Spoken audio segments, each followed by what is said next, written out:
ভারতের কন্নড় ইন্ডাস্ট্রির জনপ্রিয় অভিনেত্রী ও নৃত্যশিল্পী ভাবনা রামান্না এবার জীবনে নতুন এক অধ্যায় শুরু করেছেন।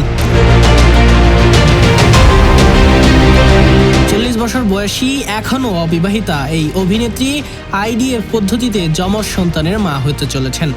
খবর নিউজ 18। এই বয়সে এবং অবিবাহিত অবস্থায় মা হওয়া সহজ ছিল না বলে জানান তিনি। অনেক আইভিএফ ক্লিনিক তাকে ফিরিয়ে দেয়, অবশেষে চিকিৎসক সুষমার সহায়তায় প্রথম প্রচেষ্টাতেই সফল হন তিনি।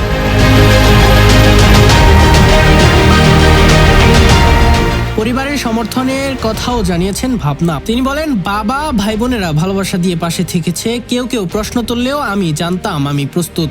সন্তানদের পিতৃ পরিচয় প্রসঙ্গে ভাবনা বলেন, তাদের বাবা থাকবে না এটা ঠিক, কিন্তু ভালোবাসা, সংস্কৃতি আর আত্মবিশ্বাসে বেড়ে উঠবে তারা।